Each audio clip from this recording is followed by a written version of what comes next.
Hola a toda nuestra comunidad hispanohablante. Es un gusto para mí saludarlos. Soy Nathalie Jean-Baptiste, directora del programa de desigualdad de la riqueza de Fundación Julius Baer. Les doy la más cordial bienvenida a ese espacio donde se habla de igualdad. Hoy tendremos la primera charla de una serie de 3. Hablaremos de temas relacionados con movilidad, con sociedad y éxito en América Latina. Y tendremos diferentes invitados que son agentes de cambio en la región. Algunos ya saben que durante más de 50 años, Fundación Julius Baer se ha dedicado a contribuir a un cambio positivo en todo el mundo, por medio de proyectos de impacto. Actualmente estamos comprometidos en apoyar proyectos que buscan reducir la desigualdad en riqueza y en educación. Es por ello que hemos creado la iniciativa que algunos conocen, Wealth Inequality Initiative, tomando en cuenta que la desigualdad es uno de los retos más importantes en nuestra sociedad y en la Fundación tenemos como objetivo crear un punto de unión entre personas de diferentes estratos sociales. Apoyamos 28 proyectos en todo el mundo, de los cuales 6 se encuentran en América Latina. Así que vale muchísimo la pena abrir un espacio especial en español para hablar del trabajo que se está realizando tanto en Colombia como en Chile. Hoy tengo el placer de tener conmigo a nuestra primera invitada desde Chile. Ella es la doctora María Luisa Méndez. Ella es directora del Centro de Estudios de Conflicto y Cohesión Social y algunos lo conocen como COES. Hola María Luisa, bienvenida. ¿Cómo estás? Hola Natalie, mucho gusto. ¿Cómo estás tú? Bien, muy bien, gracias. Es un placer tenerte aquí con nosotros. COES es la iniciativa de investigación conjunta de varias universidades más prestigiosas en Chile que investigan el conflicto y la cohesión social. Cuando hablamos de un tema tan complejo como es la desigualdad de la riqueza, es preciso tener un lenguaje claro.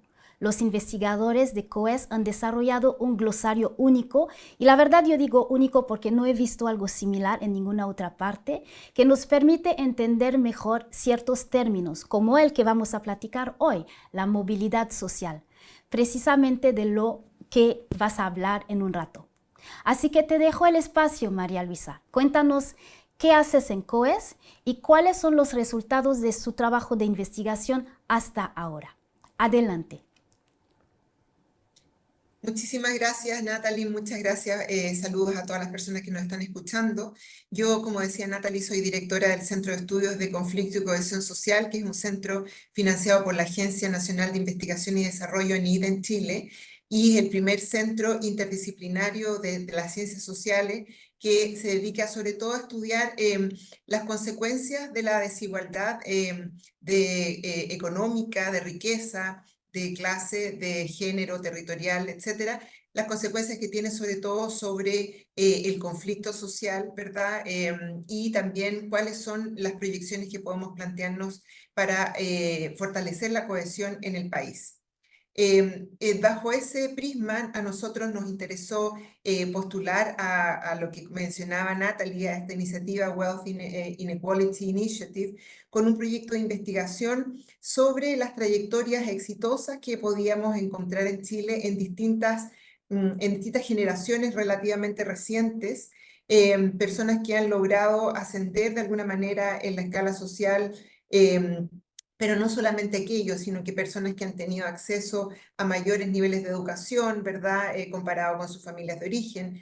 sino que también mujeres, por ejemplo, que han participado de puestos directivos, ¿verdad? Mujeres que han podido romper un poco este techo de cristal y acceder a posiciones de mayor poder, mayor autonomía, mayor reconocimiento, desde luego. Y también nos interesaba explorar qué es lo que ocurría con personas que viven en sectores rurales, que también se desplazan a centros urbanos en búsqueda de nuevas oportunidades, y personas de pueblos originarios que se insertan en el sistema educativo buscando encontrar, digamos, una formación universitaria que les permita también acceder a nuevas oportunidades. Queríamos saber cuáles eran esas dinámicas individuales, esas historias individuales, pero también sobre todo saber cuáles son las condiciones más estructurales que han permitido que distintas generaciones recientes hayan logrado tener cierto desplazamiento, no solo desde el punto de vista económico, sino también de reconocimiento social.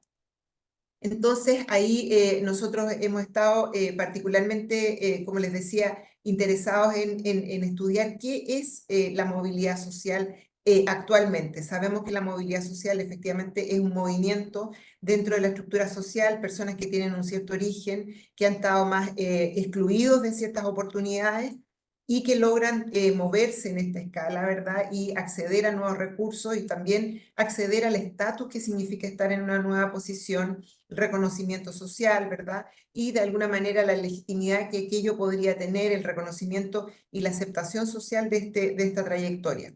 Todo esto sabemos que ha estado muy sustentado en nuestras sociedades contemporáneas en lo que entendemos por la lógica de la meritocracia, ¿verdad? Que involucra que personas que tienen ciertos talentos y esfuerzos, ¿verdad?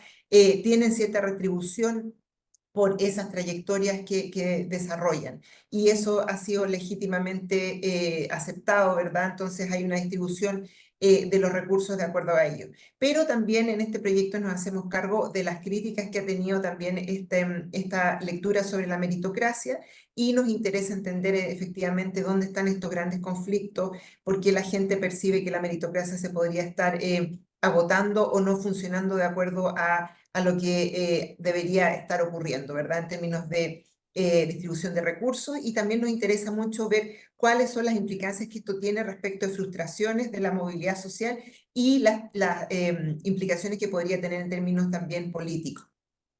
Entonces, para sintetizar, nosotros estamos interesados, como les decía, en distintas formas de movilidad en género, territorio, ¿verdad? Etnia, desde luego la clase social, y nos interesa entender cuáles son las expectativas contemporáneas, ¿verdad? Actuales sobre la prosperidad, ¿verdad? Las aspiraciones, y tratar de entender sobre todo si es que estamos en condiciones como sociedad de tratar de avanzar desde una lectura más individualizada de la movilidad social como un proyecto individual, ¿verdad?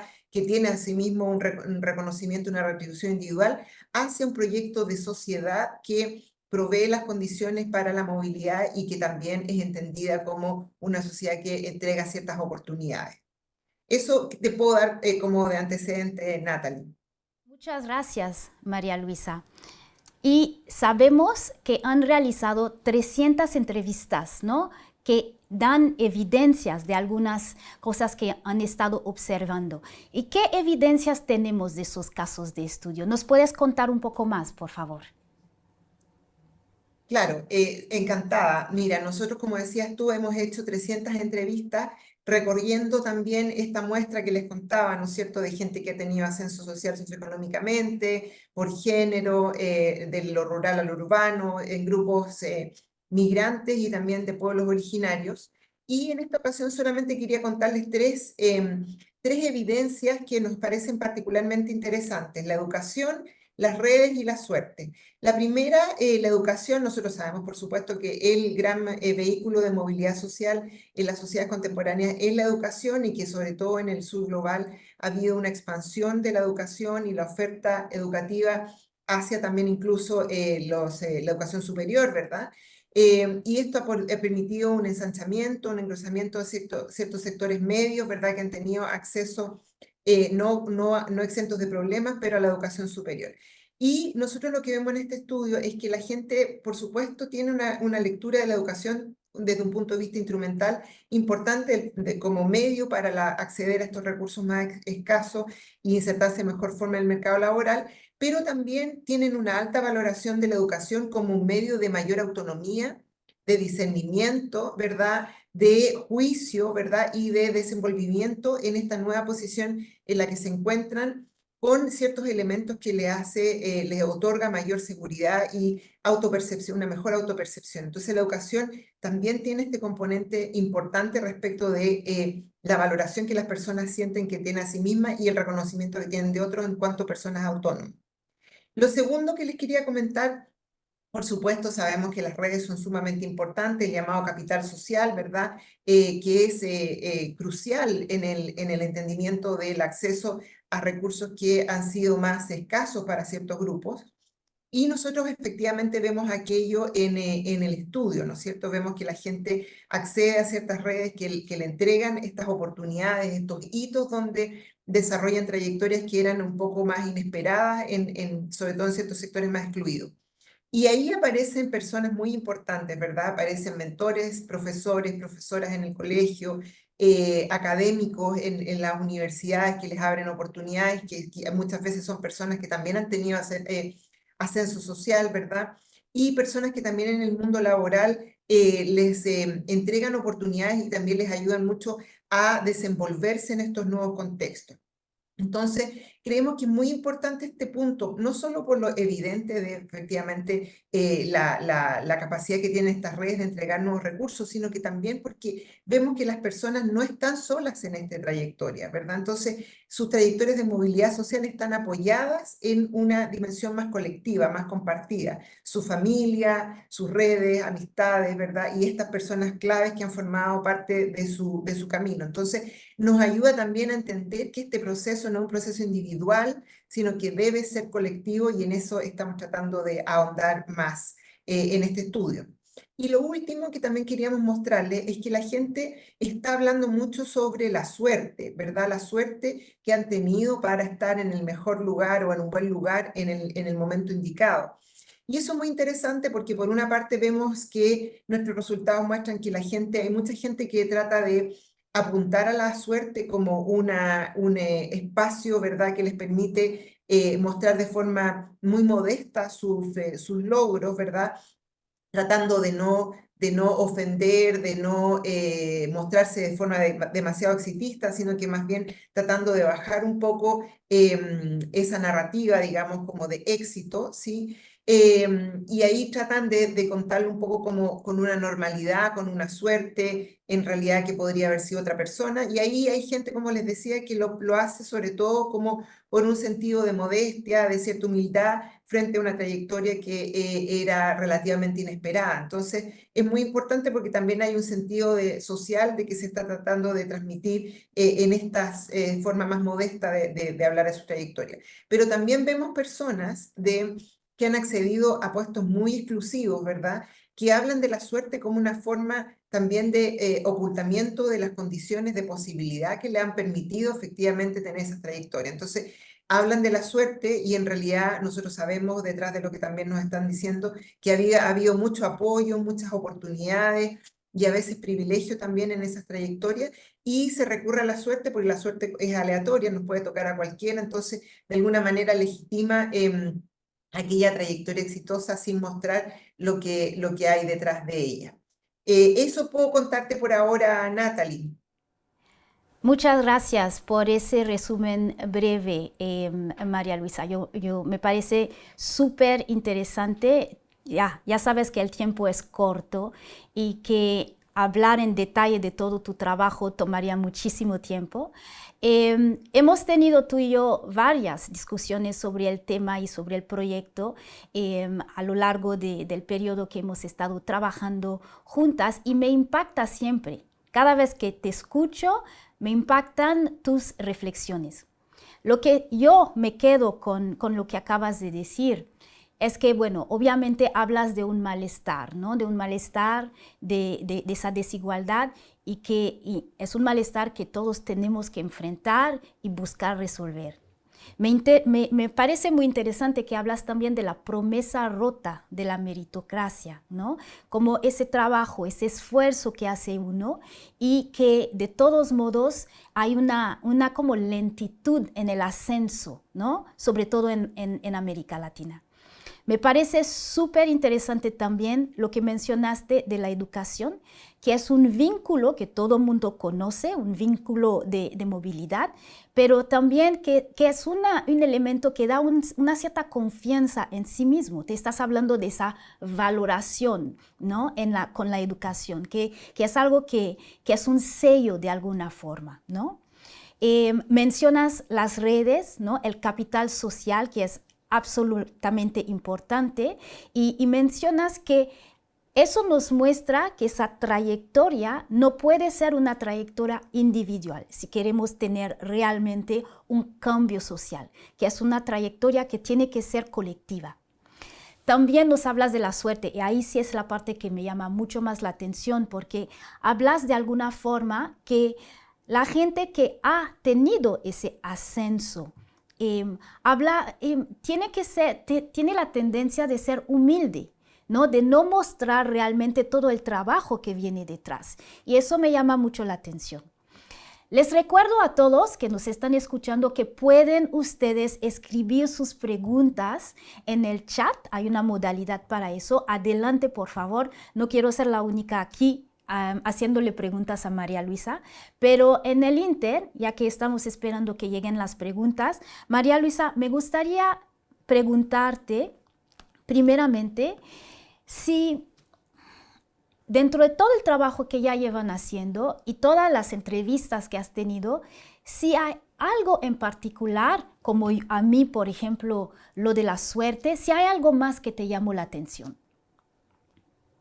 Sí, mira, Natalie, yo creo que una de las cosas que más nos ha llamado la atención como equipo, ahí ustedes vieron la foto, nosotros somos un equipo de trabajo, una de las cosas que más nos ha impactado es lo que vemos respecto a lo que ocurre en pueblos originarios, ¿sí? Ese es un punto muy interesante.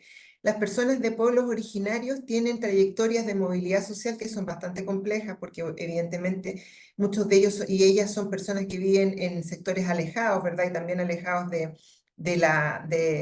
centros de estudio, ¿verdad? Colegio, universidad, etcétera. Y cuando tienen estas trayectorias, tienen una noción bastante más colectiva de lo que significa el ascenso social.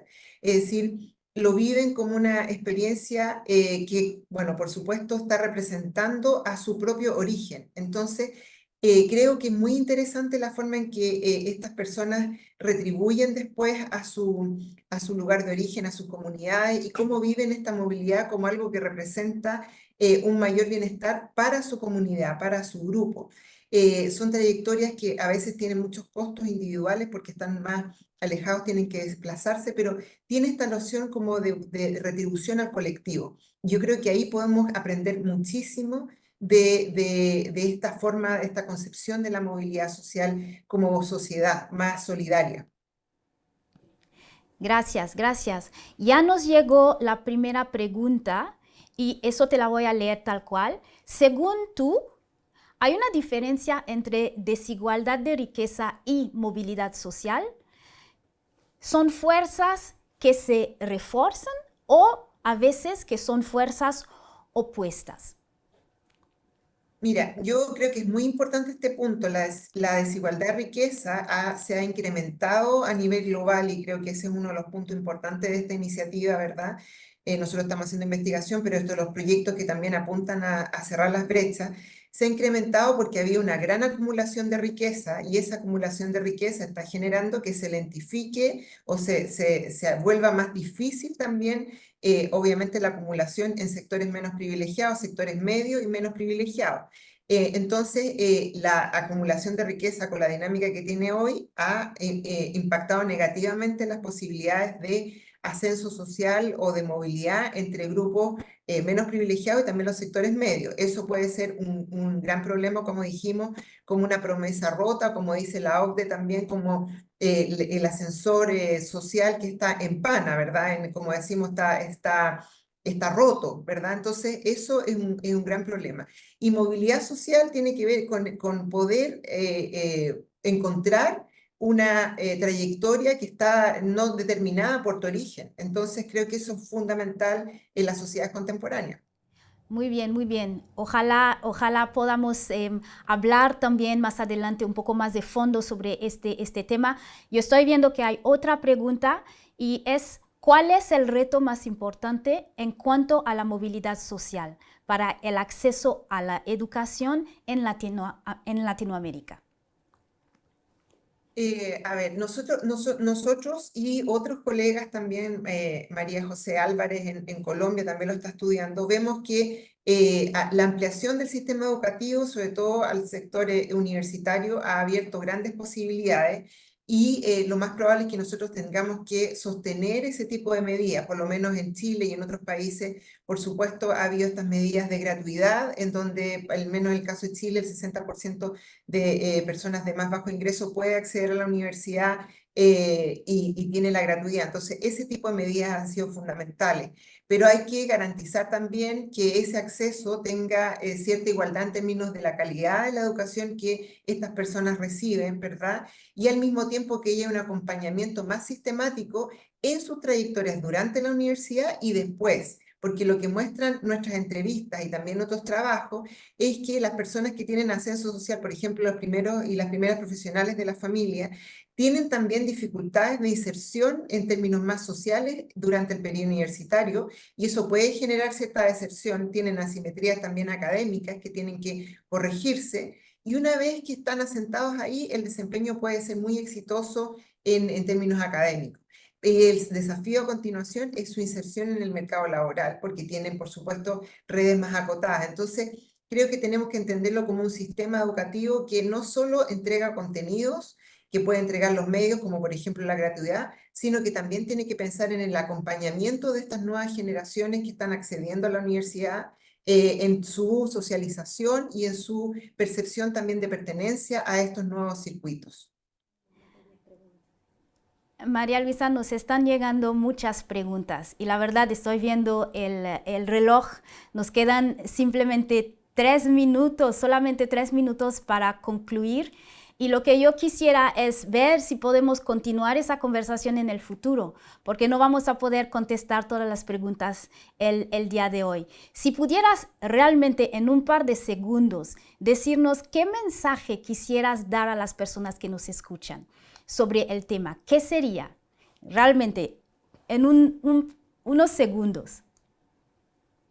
Yo creo que lo central es que a nosotros nos interesa como proyecto tratar de pensar cómo entender la movilidad social como un proyecto de sociedad, ya un proyecto más colectivo, compartido. Sabemos que nuestras familias han hecho mucho con nosotros, sabemos que en las instituciones educativas hay gente que nos ha apoyado, ¿verdad? Sabemos que siempre ha habido alguna persona o grupo o instituciones que nos han abierto la puerta, pero eso descansa en una infraestructura que es social, ¿verdad? Que es colectiva. Entonces, el mensaje para nosotros es tratar de volver a pensar la movilidad en cuanto a sus condiciones estructurales, porque eso nos va a permitir como sociedad tener una visión de más solidaridad, de retribución, y va a generar una cohesión social vinculada a esa movilidad que va a ser más colectiva y no tan individualizada como hasta ahora. Muchas gracias, María Luisa. Ya hemos llegado al final de esta charla. Realmente se nos ha acabado el tiempo. Muchas gracias por tu participación, María Luisa, y la de todos ustedes que nos están escuchando.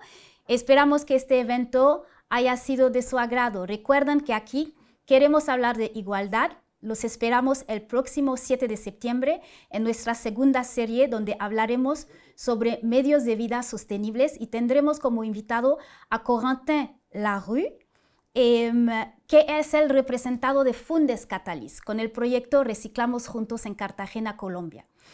Hasta la próxima y, por favor, no dejen de registrarse para la próxima. El QR code aquí está apareciendo, es para el próximo evento. Los esperamos ahí en septiembre y pues les deseo un buen tiempo, lo mejor para ustedes hasta entonces y espero volverlos a ver aquí mismo el 7 de septiembre. Hasta luego.